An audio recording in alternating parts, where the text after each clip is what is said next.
Memory was so short in Crash Bandicoot that I took to stealing little bits and pieces of extra memory from the Sony libraries. I would just try erasing parts of them that I thought I wasn't using and see if things still worked. If they did, I would mark them as available. I just hacked their code by just changing the bytecodes. And I'm like, you can do this. Look, I fixed it. If they wouldn't fix it for me, I was just gonna edit their code. It was free memory.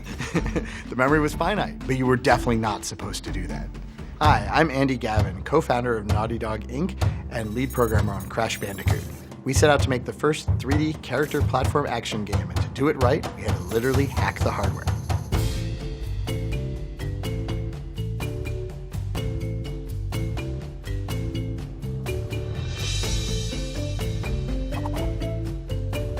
It was part of the Naughty Dog philosophy to leave no stone unturned, no cycle of CPU or GPU or byte of memory that you could use unused. So if it existed there in the machine, whether we were supposed to use it or not, whether you had to use some crazy trick to use it or not, we would figure out how to make the most of it.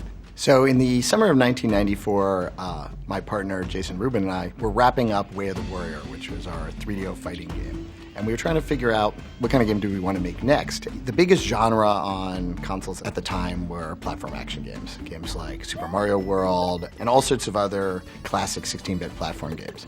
And at the same time, in the arcades, there was new 3D hardware, and certain genres were making the transition from their traditional 2D state to 3D. For example, Street Fighter II and Mortal Kombat were still all the rage, but now there was Virtua Fighter. That was using 3D graphics, and they were just cool.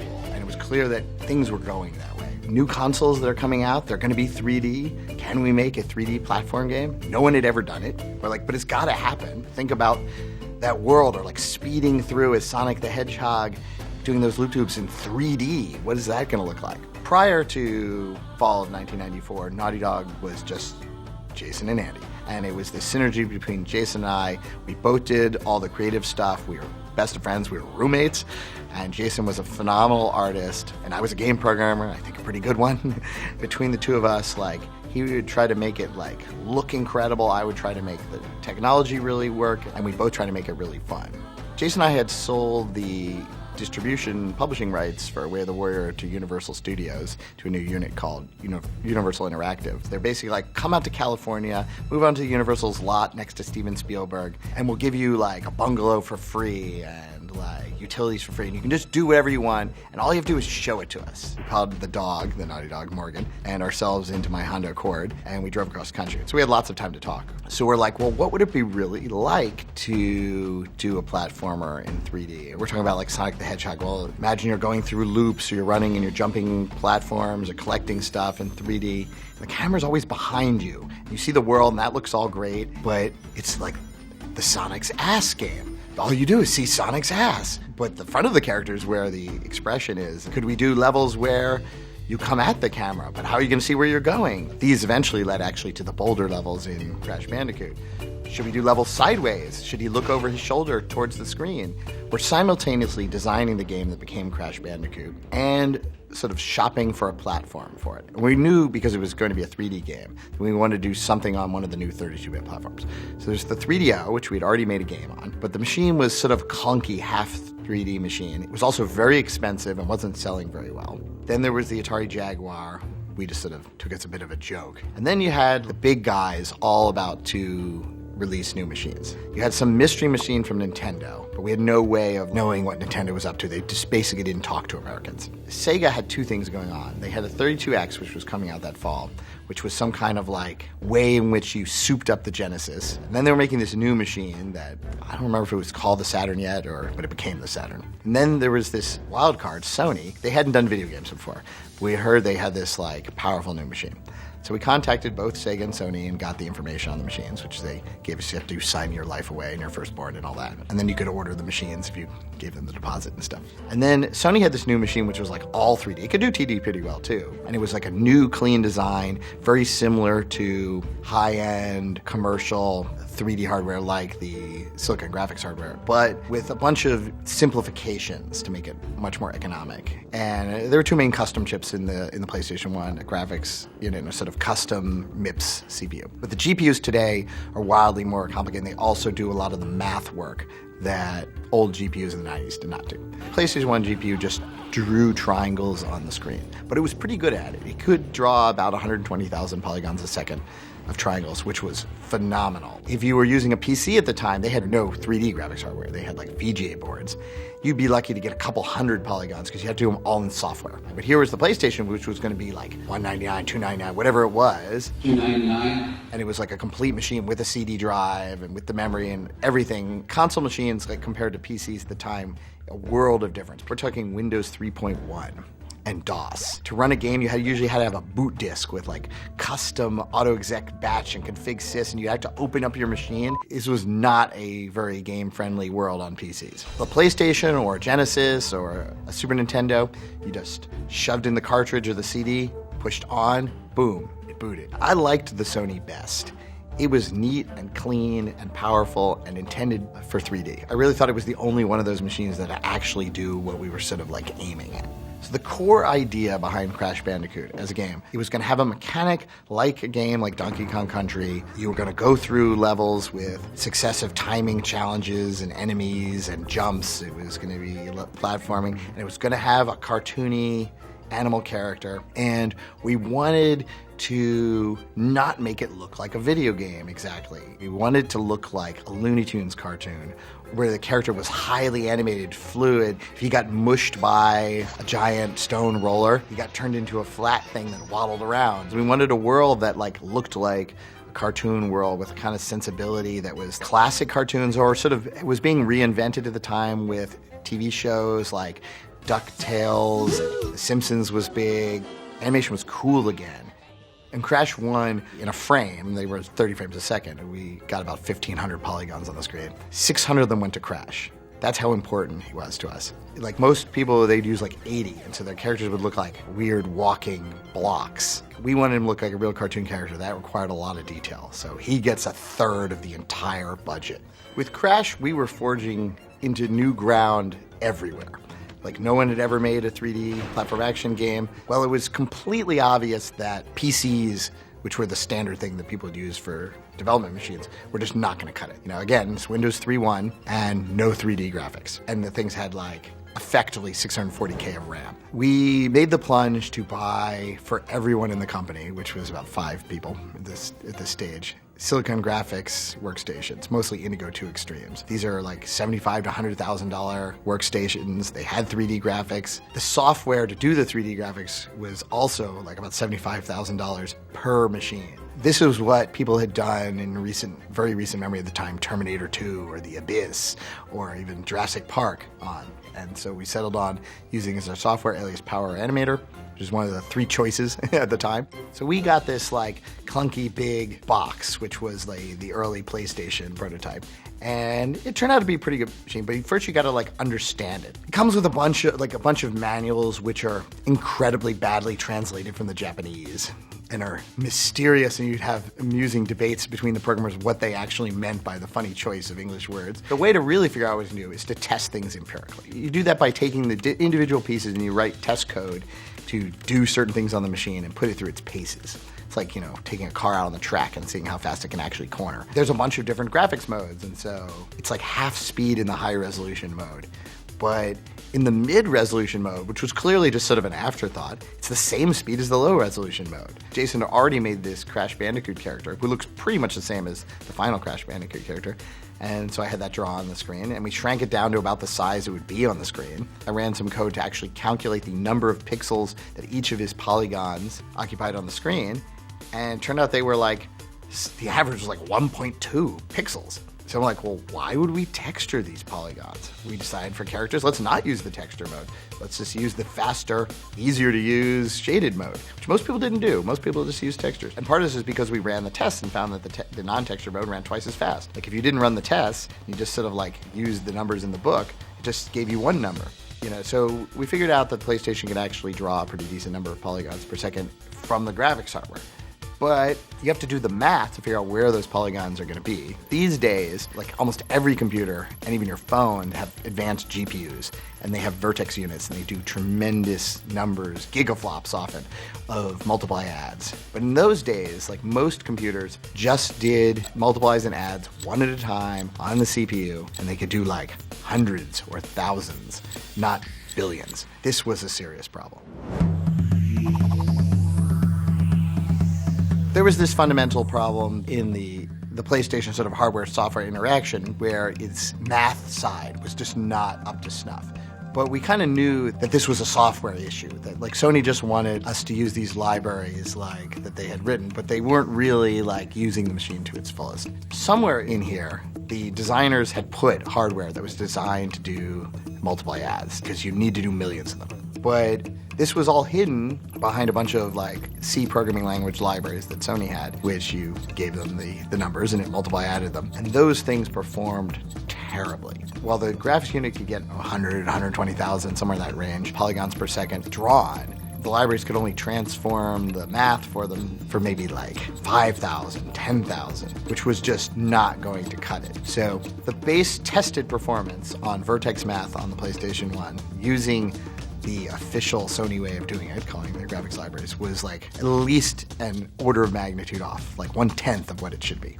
Just didn't run fast enough. We kind of did what any sort of good scientist does, and you just sort of take it apart, and got enough of that figured out that I knew that there was like actually some real horsepower in there, but they were kind of like hiding it away. With that particular problem, through a series of campaigns through some of the guys I knew at Sony, the creative solution on both sides turned out to be, here's how it works. 2 pieces of paper slid across the desk. You didn't hear it from me.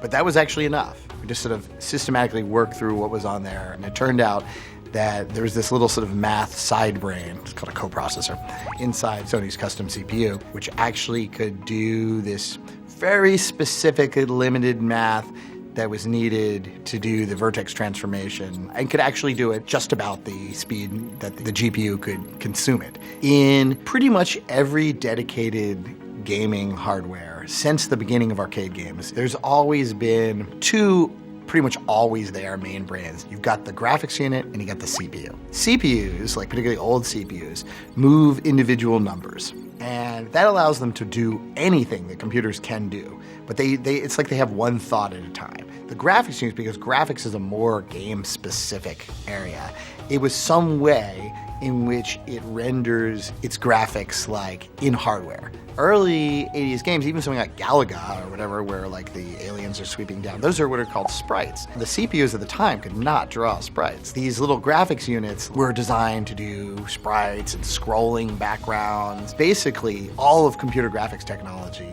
has been driven by the video game. But you always had this balance in these machines between their sort of graphics brain and their sort of general math brain. Graphics units nowadays can do in parallel sometimes thousands of these same operations. And that's why the actual sort of processing power on a GPU is way more than a CPU. Like they have many gigaflops, teraflops on some of them, but they don't do as general stuff.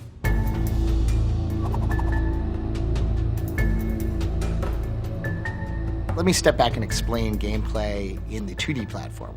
Let's take Donkey Kong Country. You can move forward and backward in the level, sort of left and right, and you can jump up and down or jump up on a platform. But essentially it's kind of linear. Usually go to the right, and obstacles come to you. This goes all the way back to like Pitfall in like 1980. You might swing on a vine to swing over a bunch of spiky things. Monsters may be crawling on the platforms or bees flying above. It's a linear progression. You can see where you're going, and it's sort of very fast-paced. It's like jump, jump, strike, jump, jump, strike. So it's all kind of nicely lined up in 2D. The designer measures out this almost rhythmic, musical progression of games. This is one of the things that makes these games really addictive and fun. Your progress in getting better at the game is to first learn the controls, to get good at being Donkey Kong, and then to learn the specific movements of the enemies and the objects in the level and sort of memorize a route. It's almost like playing back like in a rhythm game. But in 3D, everything's different. You've added an extra dimension. You've now got this side to side too. If you've got in Donkey Kong Country, or Mario, whatever, if 3 turtles are coming at you, you have to jump over or kill or knock away each of the turtles in succession. In 3D, you can just go to the right and avoid them entirely. You've added a whole extra dimension to the space, and so there's too much empty space. And this had the effect of sort of diluting the ratio between choice and conflict. We had to figure out how to compensate for this in order to maintain the intense action pace.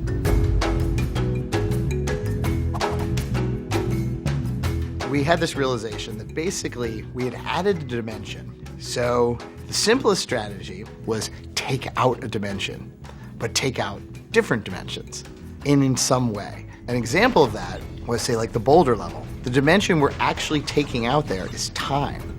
It's not one of the 3 spatial dimensions. Because of the hurried nature of it, that the boulder is going to smush you if you don't move like now, you don't have the luxury to pick around those other dimensions. So it drives you through the otherwise sparser thing so fast that it feels just as intense. And the hog level is a reverse of this. But instead of the thing moving at you, you keep moving at the things. Like you're on the hog and you can't control how fast he goes. He's a wild hog. And you have to navigate, really mostly left and right. And then we had the more normal 3D level. In something like Insanity Beach, we put walls of jungle up in order to sort of narrow that dimension down, not fully, but partially. And then there's other things to help narrow it down by, for example, the enemies, say like a crab or skunk in those levels, they track you laterally. It doesn't mean we can't use the new dimension when we wanted to, because you can have a box on the left, a box on the right, and then you can make interesting things where they have to choose to face this peril and go over to that box, or if you're in like something like Hog Wild, we would deliberately do this. It might be that the spiky thing is over on the left with a box, and the clear path is on the right. So the simple way to survive that obstacle is to go all the way over the right and just ride past the spiky thing. Then you leave the box unbroken. To get the box, you have to like go to the last minute right in front of the spiky thing and then slide over. So it gives you this choice. Or timing elements, like on some of those 3D in-out type levels, like the rollers that go in there, and then you can time together things like you got these roller ones, and then you have like a platform for it, so you have to jump. But then you can add to the tension by making the platform like drop. It's like a time platform. You get on it, it goes and then drops. And then we had other format levels where we took away a dimension. For example, there's a bunch of levels that are kind of like, say, the wall. It's essentially kind of 2D. I mean, you can come out, but we've just made a somewhat 2D level by fixing the camera looking to the side. And then there's another type of level where the camera's up like this, and Crash moves in a sort of grid, but there's not too much play with the up and down, and instead of being wide open, you're above something deadly on walkways. In each of these cases, we're like adding constraints or removing areas of degrees of freedom to try to narrow it down and increase the intensity. But because we have this extra dimension, the game is more varied than a traditional 2D one would be, because we're removing different dimensions in different levels. We have like 7, 10 different strategies for removing dimensionality. Boxes, too, actually were designed to fill in the void. There's not actually that many enemies on screen because we couldn't support that many, but we filled in the empty spaces to a large extent with boxes. And then they can drop down in the stacks and you can create puzzles out of it. And so they had, for what's a simple object, a few polygons and a few rules, they're incredibly versatile. We totally knew we wanted to do this kind of animation, never really been seen in video games, like this sort of Looney Tunes style, distorting animation. It's a very stretchy, rubbery style of animation, which is done in traditional cell animation. That meant that the characters had to really animate. Traditionally, in sort of low polygon, 90s era graphics, you would make your characters by constructing a very small number of bones. Upper arm bone, lower arm bone, head bone, and you would stick all of the art that pertained to that character's upper right leg on the upper right leg bone. And the bone was like a rigid thing. It was like a joint. It could be rotated or moved. It could kind of go like...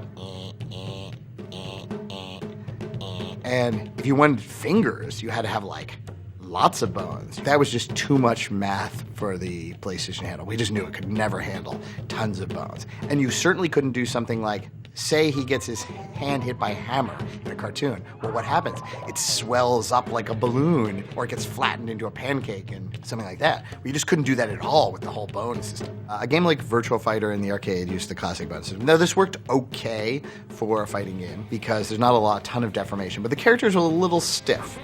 With bones, it's almost impossible or very difficult to do facial animation too, and we knew we really wanted facial animation. What kind of cartoon character doesn't like smirk or wink? Is it even possible to get that kind of animation like on a Silicon Graphics workstation? So Jason made this Crash model, and he set about trying to do cool and wacky animations with him. And he found, with some work, you could get the Power Animator to actually do it, because it had these sophisticated bone and vertice weighting tools and these distortion fields, and the way that Power Animator did those things was just not possible on the PlayStation. These are all things that used the expensive floating point hardware that was on the Silicon Graphics workstation, and it couldn't even do them in real time. It had to render them, but a video game is real time. You have to do everything in a 30th of a second. So this was another big problem because he wanted that animation really, really bad.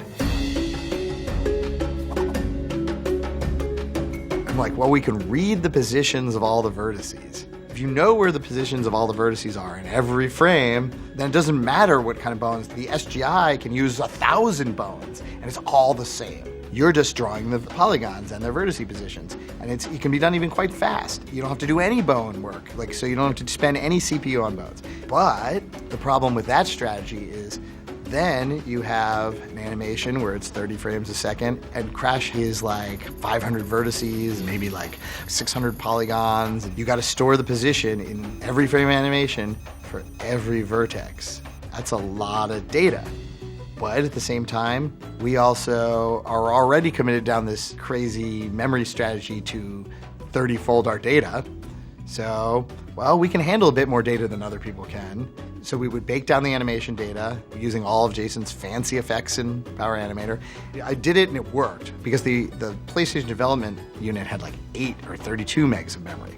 So you could have a much bigger thing than would ever work on the real machine. So we're working with this for months, and always I'm thinking, we're gonna have to fit it in there somehow. It's just so huge, it's gonna have to get smaller. But I had this hunch that there really wasn't so much data in a mathematical sense, that we could write a domain-specific compressor, it's called, for this. So what that means is data in a sort of computer science theory has a certain complexity. There's a pattern to it and limits to it. And with the animation data, it can tolerate some data loss. This same theory is why JPEG works, and why JPEG totally changed the internet and totally changed how images are stored. For JPEG, you transform the image into frequency space, a difficult mathematical transform, and you throw away the high frequency junk, flip it back, and depending on how much junk you throw away, it looks better or worse, but it's still the most important parts of the image, and it got 1/20th or 30th the size because you took out the unimportant stuff. But I was pretty convinced that this animation data was like that you could take out the high frequency information, like a vertex's waist, it wouldn't move up and down that much. Mark wrote this program where he took a bunch of the animations and it analyzed every component, every vertex, and calculated the dynamic range, or the amount of change that occurred across animations, and found that indeed the information change was quite low. They just didn't do much. So it turned out we could use this very specialized thing where it would analyze a particular animation, and then it would figure out the range that all these things, and would have a map at the beginning that said vertex 7, Y, low information, so it only needs 2 bits and it moves over this range, and this one needs this many bits. The end was something 50 or 80 to 1 compression. The data got 50th the size. In looking at the original PlayStation 1 design, while it was well designed and balanced, the machine had 2 megabytes of RAM and 1 megabyte of VRAM. But it also had the CD drive, which was 640 megabytes of read-only storage. And that's a lot more. The ratio is very big. So I had the theory it would be possible to make levels much bigger than 2 megabytes. In a normal game, you have a game like Twisted Metal or something. You go to the Eiffel Tower level, and it would load the Eiffel Tower level into, say, 1 megabyte. So they would have a certain amount of art in them. An animation was about 1 megabyte's worth. Now, you could do various things to try to squeeze that down, but there's no way getting around this basic thing, and people didn't really try. Here's how it basically works. So the computer, the CPU and the GPU, can only really access stuff that's in the memory right now. Every 30th of a second in a video game is a right now. It's render my frame. Anything that you're actually going to draw right now, any animation you're going to be using right now, any sound you're going to be playing right now, has to be in memory, because you can get to the memory quickly. The CD takes about 1/3 of a second to move its head to any specific spot on the CD. It takes some time to actually load the data. It could load a megabyte in maybe 6 seconds or something. So you can't just go draw one frame and go get a new different megabyte off the disk, because it's going to take you 8 seconds to get that different megabyte off the disk. Well, what are you going to do? Just sit there, do nothing for 8 seconds? You can do that between levels. So when a level switches, that's why a typical game would go to a loading screen and they'd load that whole megabyte or whatever off the disk. The CD, it's just a further storage. It's bigger, but it's slower. It's further away from being able to use it. But why can't you use it? It's there on an early PlayStation game. They have like 1 megabyte levels or 2 megabyte levels, and the CD is 640. Well, that means they could fit 300 levels on the CD. Did they have 300 levels? No. That would take them like 10 years to make the game. So the CD is just mostly empty, or they fill it all with music, because music is kind of fat, or video or something. But a lot of times it's just empty. Games like Twisted Metal might only be 50 megs on the disc. And so every game's levels were going to look like roughly a megabyte, maybe a megabyte and a half of data. Now that was sufficient. Many, many PlayStation games were made, but it was part of my theory that didn't have to be so.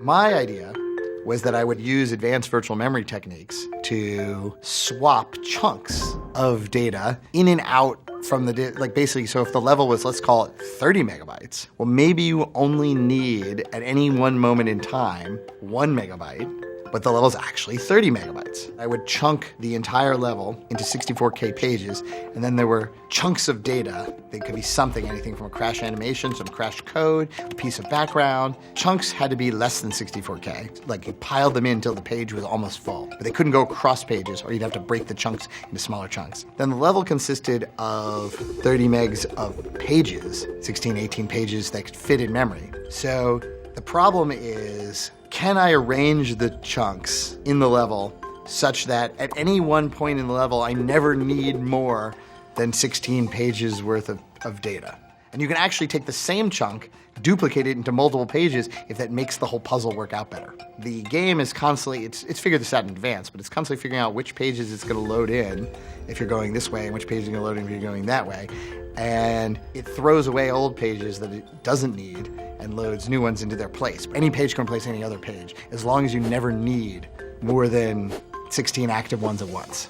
Crash textures are all pretty sharp, with a lot of color and detail, and Tomb Raiders are like all washed out and pixely and whatever, because they only have so much memory. They don't have any place to put all that extra texture. We had 20, 30 times the amount of space for it. Or the number of polygons in the level. Something like Tomb Raider, it's pretty blocky, like square corridors and whatever. And Crash has like weird shapes and whatever, because we have many more polygons. There were a bunch of different technologies that served this, but the memory was a huge one. So this was one of my sort of like, I have a whole bunch of patents in it on this, actually. I was definitely one of the first people to see that you could really use that storage on the CD or the disk drive, it didn't really matter, as like a dynamic part of your game to sort of expand it. That's done all the time now.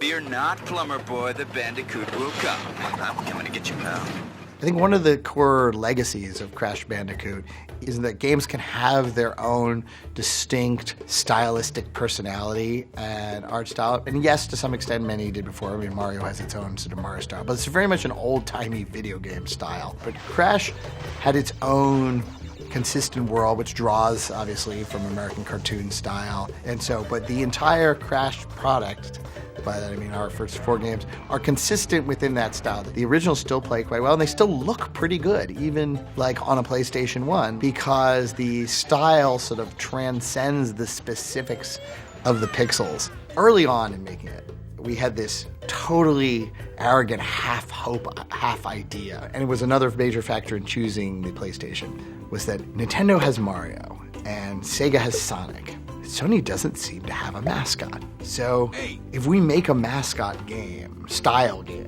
on the Sony machine, like, we might not have the same competition. And then there was this fairly immediate buzz where they're like, we have to have this game. Like, we have to make sure it's like only on the PlayStation. And like, we deliberately set up to be in the position to maybe do it. And then we sort of instigated it, but that it worked out was like kind of miraculous. She did it. But our dream was to become the mascot. Now, Sony never even when they bought it, they never like officially, they're like, oh, it's not a mascot. We don't have a mascot, like, and whatever. But like, everyone assumed it was a mascot.